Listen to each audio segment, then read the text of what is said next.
Rory McIlroy defended his title at the Canadian Open and took his 21st PGA Tour victory. McIlroy has been one of the most vocal critics of LIV golf and wanted to point out that the win moved him one past Norman's tally of 20 PGA Tour wins. So stay tuned and don't go away, because McIlroy eviscerates Norman with a savage live TV swipe. First up, what did McIlroy say exactly? You're about to find out. In a post-victory press conference, McIlroy said, 21st PGA Tour win, one more than someone else. That gave me a little bit of extra incentive today. That was a shot directed at Norman, LIV Golf's CEO. McIlroy has been one of the most vocal critics of both Norman and LIV Golf. The RBC Canadian Open occurred at the first event of the Saudi-funded LIV Golf Invitational Series was underway. Carl Schwartzel received $6.7 million Australian dollars for winning both the individual and team events at Centurion Golf Club. Australian golf legend Greg Norman, aka the Great White Shark, praised the LIV golf event as a smashing success, and he promised that even bigger LIV events would get underway in the coming months, as Patrick Reed and Brian DeChambeau joined the Breakaway Tour. With that said, the RBC Canadian Open served as proof that the PGA Tour remains in good shape, with the majority of the world's top players still present and playing for the PGA. In front of massive and sometimes louder than normal crowds, McIlroy won with high scores while playing alongside reigning PGA Championship winner and the world's number 6 ranked player, Justin Thomas, and world number 18 player Tony Finau. For McIlroy, playing with his two pals was an amazing experience. McIlroy said, "It's incredible playing with Tony and JT today, two of the top players in the world. All of us played the way we did. I think the worst score in the group was 6 under par. This is a day I'll remember for a long, long time." Next up, why is Justin Thomas criticizing women's PGA Championship officials?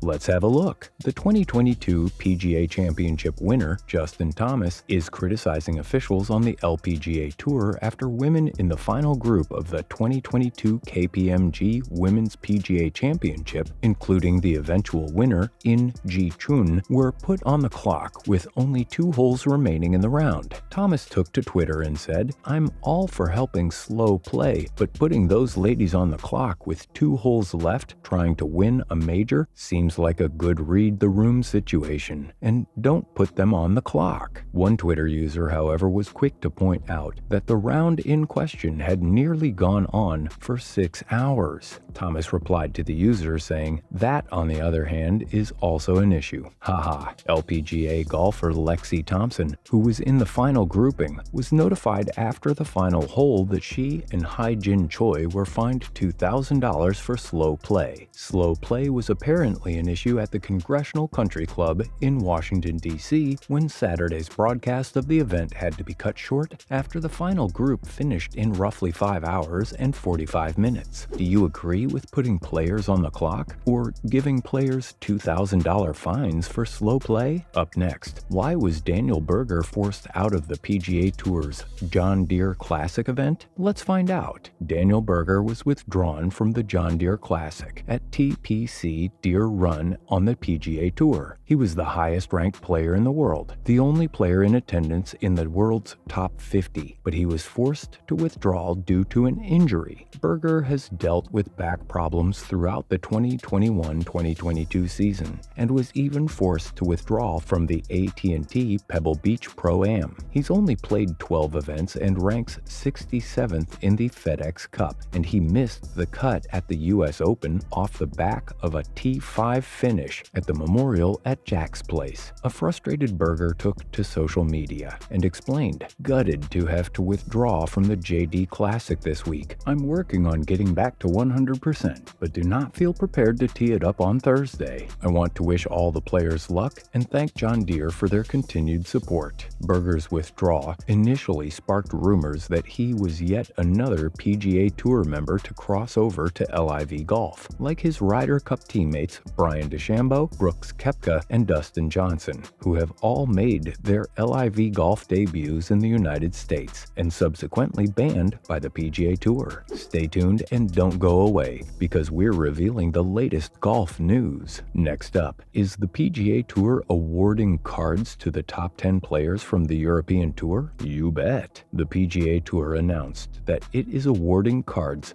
to the leading 10 players from the European Tour, which will give them a direct path to the PGA Tour through Q School. These new changes were outlined Tuesday, June 28th, which enhances the extended partnership between the PGA Tour and the European Tour until at least 2035. As a result, the PGA Tour has increased its share in European Tour productions from 15% to 40%. Jay Monahan, the PGA Tour's commissioner, outlined significant changes to the schedule that will feature a January to August season starting in 2024 that will create cash purses of $20 million on average for a total of 8 elite events. Clearly, this is the PGA's way of telling LIV Golf to bring it. With the constant threat of LIV Golf hanging over their heads, the PGA essentially has to adapt or die. Players are probably more concerned with good pay than being a part of the PGA's historic legacy. Despite their attempts, though, it's unlikely that the PGA can match or exceed the lucrative offers coming from the Saudis, who seemingly have an endless supply of dynastic royal oil money. These recent changes will now give European Tour players instant access to the PGA Tour, and the leading 10 players will have full cards for the following year. Up next, how will this new partnership affect the global schedules of both tours? Let's take a look. The new partnership between the PGA and European Tour will actually create better coordination of the global schedule for both tours. For instance, the Scottish Open is coming up and is the first tournament co-sanctioned by both tours, and the field is the best it's been in tournament history. In recent interviews, European Tour CEO Keith Pelley said, "While this closer collaboration between our tours was always in the roadmap of our strategic alliance, it's pretty obvious to say the current situation in golf has significantly accelerated that process." In addition to access to the leading 10 European Tour players,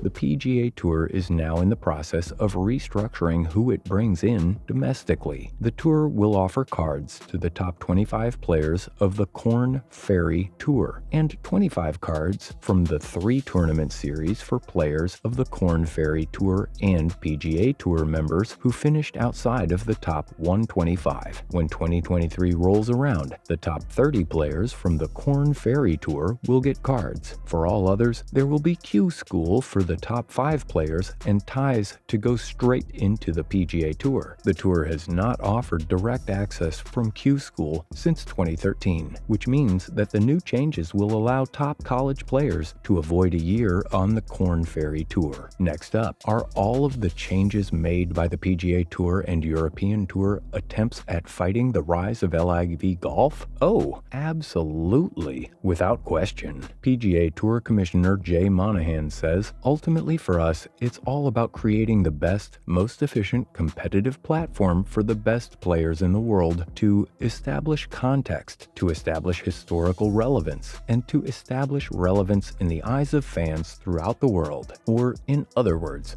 pay attention to the PGA Tour and not LIV Golf. Prior to the changes, players from the European Tour and other main tours around the world could have earned money from majors, World Golf Championships, or even sponsor starts on the PGA Tour, and earned a card if they were equal to or better than the world's 125th ranked player. In retrospect, this new system would have helped US Open champion Matt Fitzpatrick. Fitzpatrick made it to the top 50 in the world in 2015. However, he couldn't quite make the 125 number and didn't earn a PGA Tour card until after the 2019 season. Under the new system, Fitzpatrick could have joined the PGA Tour 3 years earlier. Finally, is Saudi Arabia guilty of sports washing? First, what is sports washing? Sports washing is when a nation that has a less than clean reputation attempts to use sports to clean its image. It's no secret that Saudi Arabia is engaged in gross human rights violations and crimes, such as public beheadings for drug users or members of the LGBTQ community. So many think that the LIV Golf Series is Saudi Arabia's attempt attempt at cleaning up this image. However, I'm not sure if I agree with that assertion. Why? Because, let's be honest, it's going to take a lot more than a golf league to cleanse the kingdom's image in the eyes of Western observers. It defies logic that people would suddenly forget about or excuse the country's ghastly human rights record because they started a fancy golf league. So, is this really some genuine attempt at sports washing their country? I don't think so, because it clearly wouldn't work. It makes more sense that the Saudis backed LIV Golf because A, maybe they like golf, or B, thought they could make mountains of cash by backing the new league. That's a wrap for today's video. Thanks for watching.